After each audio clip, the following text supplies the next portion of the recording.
Hi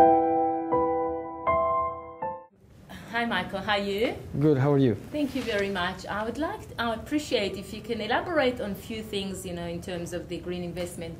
One of the most important things is people are asking, how is that green investment are so good with comparison to all other aspects or all other asset classes? In what way can you just... Well, in principle, there's various factors that give the benefit of timber being a near perfect asset class.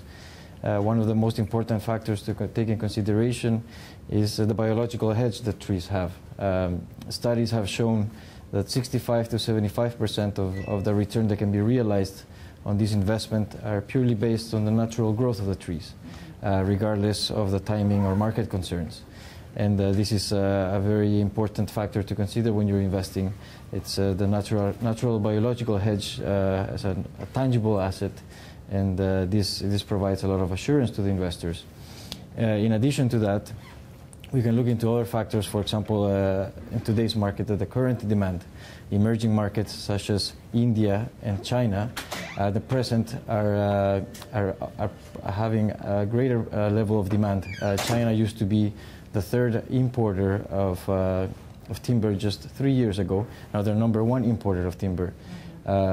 Expectations have shown that 530 million urban residents in China will grow to 850 million in just the next 20 years. So it's going to affect immediately on the demand? Yes. Well, basically, if you look in numbers, we're talking about 40 cities the size of New York City will be built in China in the next 20 years.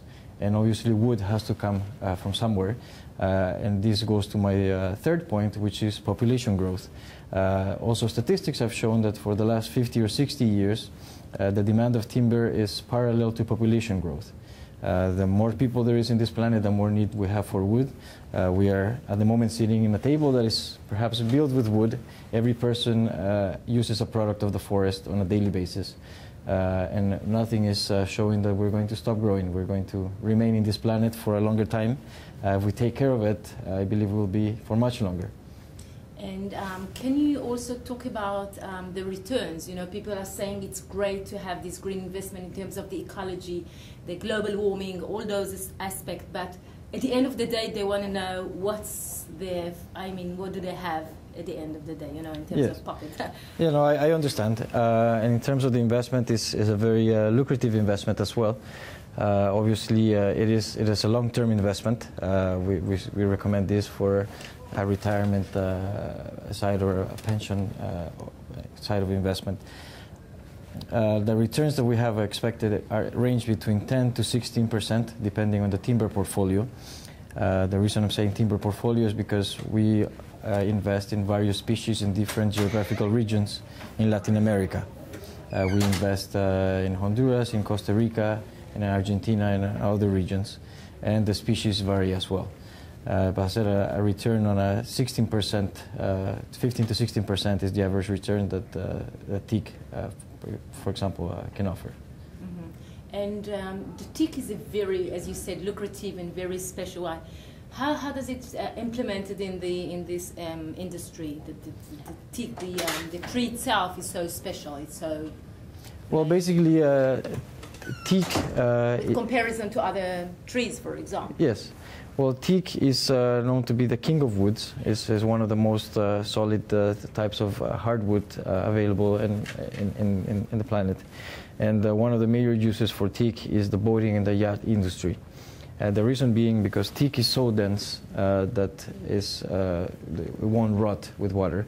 And that's why the boating industries, cruise ship builders and yacht builders use. So it's stronger than other trees in a way. It's stronger than any other type of wood. Any other type of wood, you would put it in the water and it would float. Mm-hmm. If you put a log of טיק in the water, it will sink because it's so dense. So heavy. And that way, it's always, I said, it's good for the boating industry. Just to give you a statistic in terms of the use of טיק, Fincantieri, a cruise ship building company in Italy, takes them about 80 years to build each cruise liner, and they use 10 kilometers of square cubic meters of טיק just for the railing on each of the floors in the cruise liner. This is without taking in consideration the pool area and the flooring area. So it is, as I said, is the king of woods, is one of the strongest types of timber. Unfortunately, most of the natural forests of teak are non-existent nowadays. They're native from Southeast Asia, and most of them have been depleted. Another question that always, you know, in the mind of the people, they always look at the worst case scenario, crisis like fire, like kind of damages, like whatever, you know, insects. Can you elaborate on this issue?